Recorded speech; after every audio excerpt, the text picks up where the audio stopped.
Good morning, it's Hallam.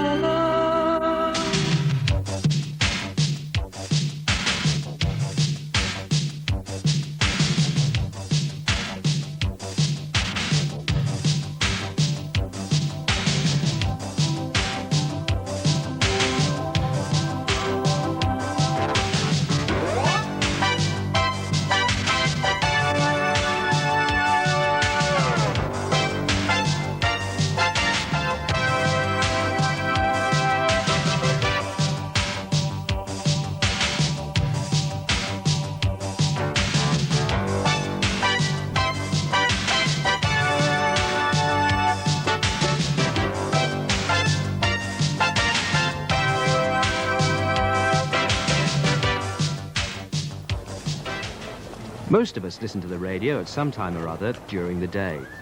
Whether it's just the occasional burst on the car radio on the way to work, background music in the office or factory, or simply at home in our leisure time. But wherever it may be, the selection will obviously depend on our own particular preference. In other words, we choose the station we feel most at home with. And so, accepting that you can't possibly hope to please all the people all the time, Radio Hallam has adopted a style and format which, according to the results of surveys, suits most of the people in the region most of the time. Good morning, it's Hallam. Johnny Moran, Radio Hallam. At 11 minutes to 10 o'clock, good morning. Good morning. You look so good. With the soft hands spread across the field. Radio Hallam first started life back in 1974, when it was appointed by the IBA to provide an independent radio service in South Yorkshire and the North Midlands. Good morning, ladies and gentlemen. The team which applied for this original franchise was led by Bill MacDonald, now Radio Hallam's managing director, who came to Hallam from a background of advertising and sales promotion in both TV and radio in the United States. And in fact, like Bill, many of the original members of the company have since gone on to become department heads and executives. That team, recruited by Bill MacDonald and Keith Skews, formed the highly professional nucleus around which the station was built. Keith, who came from the National Radio Network in London, was originally appointed programme director and moved onto the board of directors in 1975. As music producer, Beverly Chubb is responsible for the administration of the programme director's policy on the music to be played on the station. She is a firm believer in encouraging local talent whenever possible.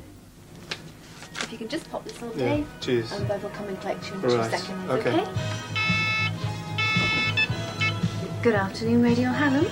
Oh. Hello, Dave. Hello. Nice to see you again. Right. You singles? Yeah, test pressing. There you go. Every Friday, Beverly presents the newly compiled playlist to the DJs and presenters. This playlist, made up of the area's top 50 singles, 40 new releases and 10 albums, is changed every week. A task, incidentally, which entails hours of careful listening as she sifts through more than 150 new releases each week. Okay. Have you got any feature material that's likely to cause any problems with any of the lyrical content of the songs? No, none whatsoever tonight. It's all non-controversial, and of course in the second hour we've got requests, and all those tonight are oldies, and they're all no problem at all. Right, splendid. What about oldies? The modern radio presenter has far more responsibility than you would probably imagine. 3 record players, 1 as a spare. They're run directly from the faders. That's just another name for the volume controls. And they each have a vertical stylus so that the turntable can be wound back to cue the record ready for playing. All the equipment must be totally dependable because it's in constant operation 24 hours a day, 7 days a week. And this is just one of the reasons why broadcast equipment is so much more expensive than even the finest domestic hi-fi equivalent. In fact, to replace the equipment currently in use at Radio Hallam would cost more than £500,000. The turntables alone would cost more than £3,000 each. It's 13 minutes now to 10 o'clock this morning. Here's good news for shoppers. Your local co-op, the B&C Co-op, now has a brand new name. It's the Sheffield Co-op, but their money-saving ways are still the same. Take the electrical department at Castle House with prices like these. 2 colour TVs, a 22-inch and a 14-inch, combined rental from just £11.95 a month. A colour TV and video, combined rental from only £16.95 a month. And when you rent a TV, you're guaranteed a new set at the Sheffield Co-op, Castle House. We're the people who care. The Co-op for Sheffield people. 12 minutes to 10 o'clock. Our next news will be at 5 to 10. Freddie Allen, right here on this radio station at 10 o'clock this morning. That was 30 seconds of commercial airtime. Now let's take a look at what went into that 30 seconds. Radio Hallam produces commercials like that at the rate of more than 100 a week, all organised by the station's sales department, which handles the advertising on Hallam. Radio commercials come in specific lengths, from 10 to 60 seconds. The prospective advertiser, in this case the Sheffield Co-op, has already established the basic requirements for its commercial at an earlier meeting. And so once Jo Harrison's finished writing the script, which is scheduled to fit a 30-second slot, she'll arrange to have the voiceover recorded in Studio B. Yes, which just comes after the sandwich, doesn't it? Yeah. Cole, this is a name change for the B&C Co-op to the Sheffield Co-op, so it's got to be quite explanatory. And then, of course, we're going to prices, which are very good for these televisions and things. So keep it warm and friendly for family shoppers. That's what I want, really. And I think the music will tell you that. Right, so not too hard sell, and something along the lines of the name change one we did for treble stamps in non-food stamps. That's it, Cole. Yes. Okay, thanks. Do that. Here's good news for shoppers. Your local co-op, the B&C Co-op, now has a brand new name. It's the Sheffield Co-op, but their money-saving ways are still the same. Take the electrical department at Castle House with prices like these. 2 colour TVs, a 22-inch and a 14-inch, combined rental from just £11.95 a month. Yes. A colour TV and video, combined rental from only £16.95 a month. Okay when you rent a TV, you're guaranteed a new set at the Sheffield that Co-op, part's Castle important, House. the new set. Yes. The Co-op for Sheffield people. Yeah, that's good. It's nice. We've just got 2 more to make now for the initial campaign. As far as the client's concerned, that's the end of the job, but not for Hallam. Once the recording of the commercial has been agreed by the client, the sales department passes the scheduling details on to traffic. They're the people who instruct the on-station computer how many times a day the commercial is to be broadcast, at what time of day, and how many days a week. Scheduling commercials is a delicate juggling act. There are more limitations than most people would ever imagine. For example, the IBA allow no more than 9 minutes of commercials in any 1 hour. And in the interest of its advertisers, Radio Hallam itself restricts commercial breaks to last no more than 2.5 minutes. And no more than 6 commercial slots are allowed in any 1 hour. Competing products mustn't be put together, nor conflicting adverts. As with most modern companies, computers and word processors are becoming an increasingly vital part of our operation. And Radio Hallam's complex accounting and commercial traffic departments rely heavily on both mainframe and mini computers. When you add to this the fact that because of the immediacy of Radio Hallam can, if the situation demands, actually get a commercial on the air within half an hour of a client's call, you'll understand why we need our computers. Once all the information's in the computer, its function is to produce the following day's commercial log, which lists every commercial in order, page by page, hour by hour, over a 24-hour period, midnight to midnight. One of the computer's other functions is to print out a list of all the new commercials which are due to start their broadcast run on the following day. Before being re-recorded onto cartridges for broadcasting, all the commercials are stored on a master tape, together with those from the national companies, which are handled by our London-based sales representatives, Broadcast Marketing Services. Every cartridge is duplicated, so that in the event of a breakdown or malfunction, a duplicate is always ready to hand.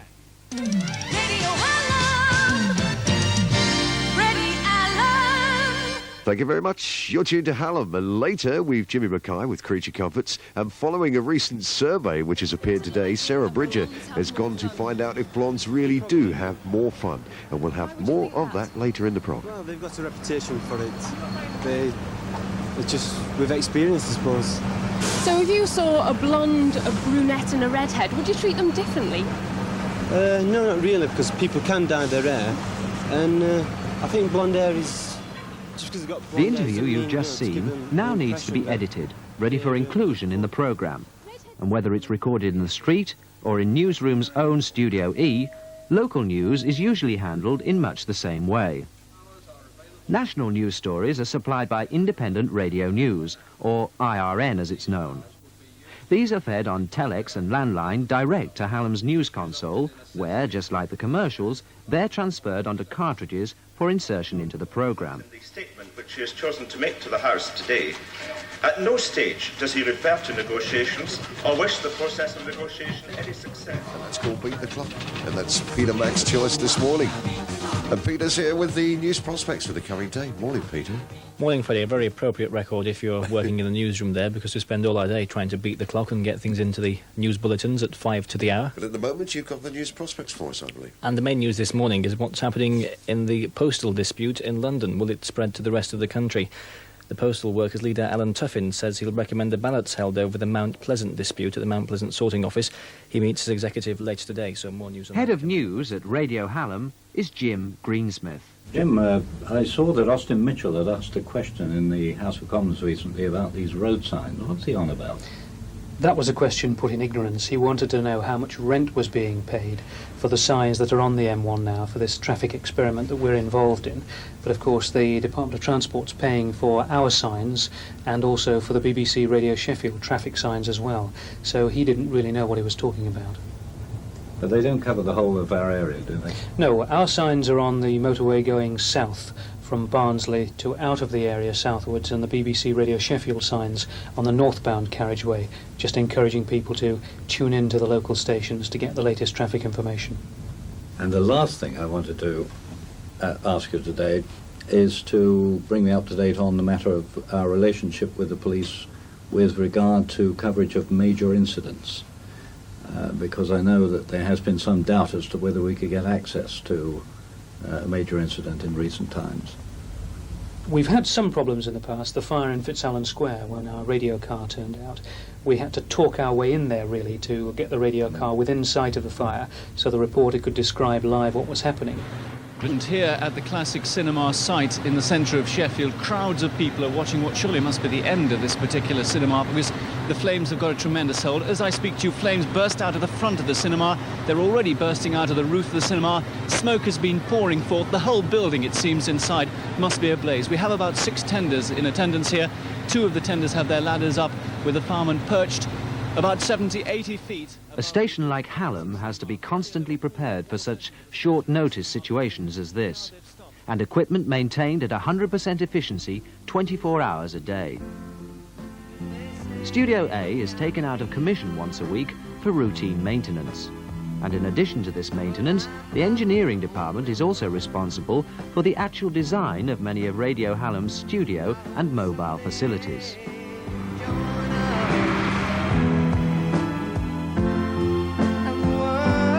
While Studio A is off the air, programmes are broadcast from Studio B. John Lennon's Imagine, always tinged with sadness when we hear that one. After the sport, we've got John Morfin joining us from the Hull and Barnsley Railway in South Yorkshire exhibition. But right now, the time on Hallam is 3:30.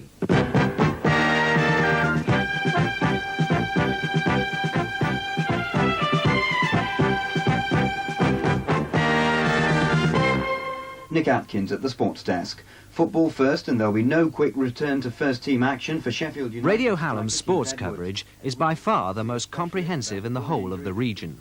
Its in-depth reports and interviews with sporting personalities reaches its weekly climax with Saturday afternoon's Sportacular programme, which features high-speed link-ups between the Hallam studio and a host of live outside broadcast units. The time here on Hallam coming up to half-time as far as our football matches are concerned. I can tell you that Rotherham have scored a second goal at home to Preston North End, so it's 2-0 to Rotherham. We'll be catching up on that match very shortly. In the meantime, though, the first match we go to with the half-time whistle having just blown is the Radio Hallam sponsored match. In fact, it's Sheffield Wednesday against Coventry at Hillsborough. And don't forget, at half-time, the Radio Hallam pushball team will be taking on a team of Sheffield Wednesday Supporters Club. Before that, though, of course, we'll find out what's going on in the football with Dean Pepple. Half-time here at Hillsborough, Sheffield Wednesday 0, Coventry 0, as Radio Hallam indeed sponsoring this match with their own brand of mayhem on at the moment. Mike Rouse and the gang and the pushball match. But getting back to the first 45 minutes of action, Wednesday starting off particularly well, with Marwood having 2 good chances inside the first 10 minutes and great saves. Right, come on Hallam, put your backs into it. The staging of events like this is the responsibility of Mike Rouse and the publicity department. The production of feature material and interviews for the station is covered by the talk presentation department, headed by Dean Pepple. In fact, Radio Hallam's success is based very much on its close relationship with its listeners, from liaison with local community groups and organisations to its involvement in the life of South Yorkshire and the North Midlands.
Radio Hallam's involvement in this production is even greater than you might imagine. In addition to sponsoring the event, the Major General is none other than Radio Hallam presenter Jerry Kersey, whose hobby just happens to be amateur dramatics.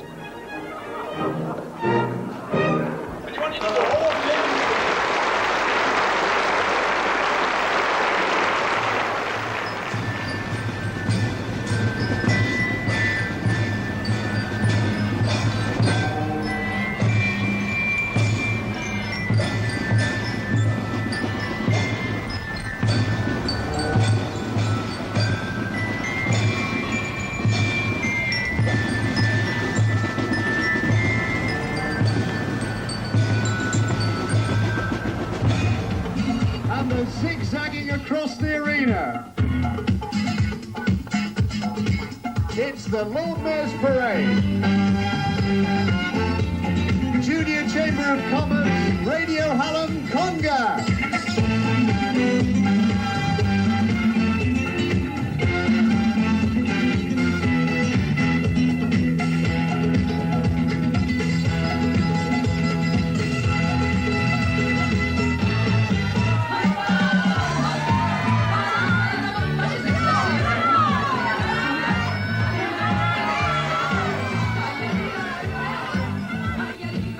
What sort of fillings are you making today? We've got loads of lovely different fillings. The one we've got at the moment is apple sauce almond with Oh, can't resist it. Is this one here? Yes, that's especially for you, Anthony. Can I do my gourmet little bit? Highest temperatures we can expect today, 15 centigrade, 59 Fahrenheit. Again, quite warm. That's nice, isn't it, with Easter coming up? And the fresh westerly winds should become light to moderate southerly later. If you're heading out tonight... Colin, can we just confirm the miking details, please, for the Super Combo set? Could you just confirm the order of the mics 1 through...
And Radio Hallam broadcasting live from Royal Air Force Finningley. This is our 9th official year that we've been coming year after year, and we've also been at the Sheffield show. Wheeling from Finningley, some 26 miles across to Hillsborough Park in Sheffield, and would you believe, the Sheffield show.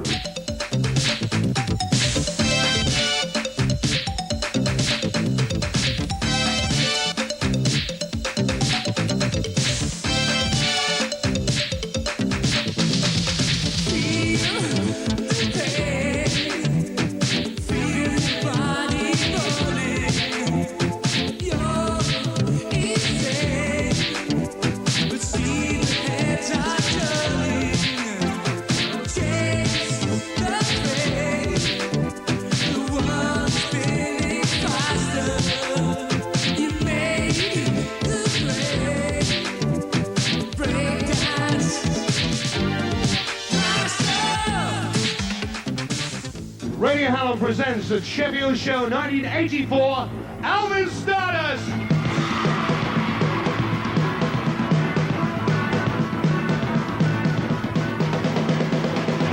A new girl checked in at the pool. I don't care, I'm playing it cool. And what I had... Events of this size, which really stretch the facilities of both staff and equipment at Radio Hallam, bring together the combined talents of every department to work as one highly skilled team. Radio Hallam's structure is dedicated to a format of presenting entertainment, news and information 24 hours a day, 364 days a year. A routine broken only for one very special annual event, the Radio Hallam Money Mountain Day. City Queen, Only You, to Flying Pickets, and Uptown Girl from Billy Joel, each carrying a star prize. Tell you more about those in just a while, but first let's get some dedications out of the way. £2 for Queen from Mrs. Kitty and husband Lee and son and Stephen and daughter Gail, and good luck to Sheffield Wednesday. We have a new a total which is going up on the board. Everybody waiting with bated breath. It looks like we got the big 2-0. £20,079. What a start. Colin, what else have we got? 10,000 to go, and we've got to do that by midnight. We've got it all to do, haven't we? So let's get those auction bids pouring in for the holiday voucher worth £100. We need more than £70. Sheffield Wednesday football moving very slowly, only £25 offered on that. We want more. That's the promotion winning side of 1979. You remember them, don't you? £5 for Queen from Mrs. Fiddler, Blaskill Road in Sheffield, and hi to all the gang and all the friends, and a happy new year and a happy birthday to son Martin tomorrow the 30th. What a day to have a birthday. Good money coming in right now, £13.20, would you believe, for the collection in... Throughout South Yorkshire and the North Midlands, more people tune to Radio Hallam than any other station, which is just one of the reasons why Radio Hallam takes seriously its involvement both in and with the community it serves. And over the past 11 years has raised more than £150,000 for local charities.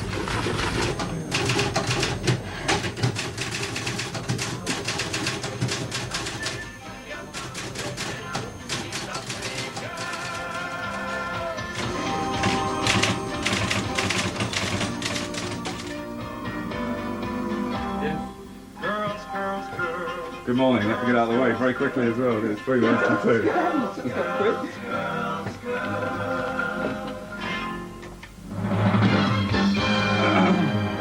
It's 3 minutes to 2 o'clock and time for a look at the latest news headlines. A young gunman has given himself up.